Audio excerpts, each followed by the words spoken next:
जैसे ही मैं नानी के घर पहुंची तो अगस्त्य यहाँ सोया हुआ था। उसके बाद मैंने कर लिए थे कपड़े चेंज और आज था अगस्त्य का बर्थडे। तो ये है कायरू, मेरी मामू की सबसे छोटी वाली बेटी। और यहाँ पे ना ये फ़ोन चला रही थी। जैसे लाई थी अगस्त्य और कायरू के लिए खिलौने, तो कायरू के लिए लाई थी डॉल। और इसको ना ये डॉल बहुत ज़्यादा पसंद आई क्योंकि ये ना इसको छोड़ ही नहीं रही थी और बार बार गले लगा रही थी। पे अगस्त्य भी उठ गया था, तो यहाँ पे मैंने अगस्त्य को उठाया हुआ था और इसको दिखा रही थी मैं यहाँ पे गिद्दा, जो कि हमारे यहाँ बिलासपुर में होता है।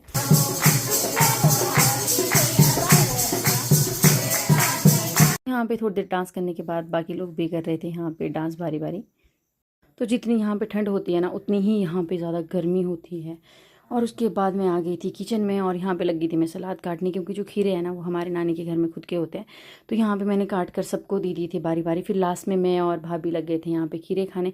हम दोनों के लिए ना सिर्फ 2 ही स्लाइस बची हुई थी।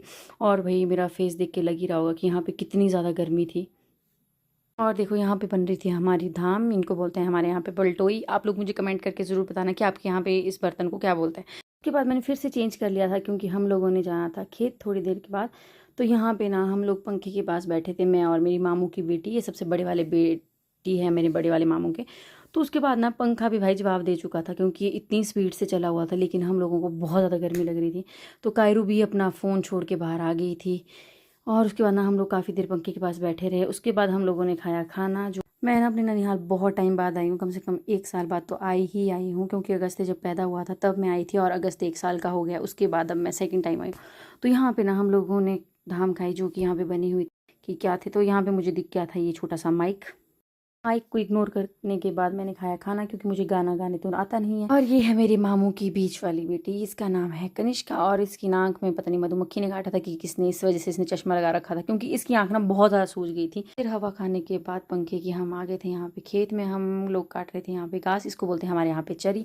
मैं तो नहीं काट रही थी, काट तो मामी और मासी ही रहे थे, लेकिन फिर भी मैं वीडियो वगैरह बनाने के लिए थोड़ा सा मैंने लास्ट में काट लिया था घास। तो यहाँ पे मैं खेत दिखा रही थी इनके कि ये भी यहाँ पे इनके खेत है और इस साइड किसी और के खेत है। और यहाँ पे देखो मक्की लगा रखी है लोगों ने, बहुत छोटी छोटी अभी मक्की है।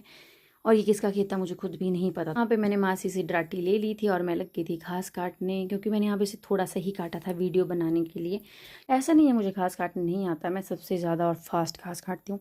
लेकिन मैं यहाँ पे थक गई थी तो मैंने इनको ही बोला कि आप ही काटो, और मेरा मन भी नहीं था घास काटने का। और उसके बाद घास लेके मैं और मेरी भाभी यहीं पे रुके हुए थे। तो हम लोगों ने शाम को डांस किया डीजे पे और बहुत ज़्यादा इंजॉय भी किया। और यहाँ पे ना गर्मी से मेरा बहुत ज़्यादा बुरा हाल हो गया था। और ये मेरे मौसा जी हैं और ये है मेरी मौसी जी, जो कि हमारा डांस देख रहे थे यहाँ पे बैठ के। तो उसके बाद मैं बैठ गई थी क्योंकि मैं बहुत ज़्यादा थक गई थी और मेरा फेस ना बहुत ज़्यादा लाल हो गया था। मुझे खुद नहीं पता कि मेरे फेस में एक साइड क्या हो गया था, क्योंकि ना इसमें बहुत मुझे जलन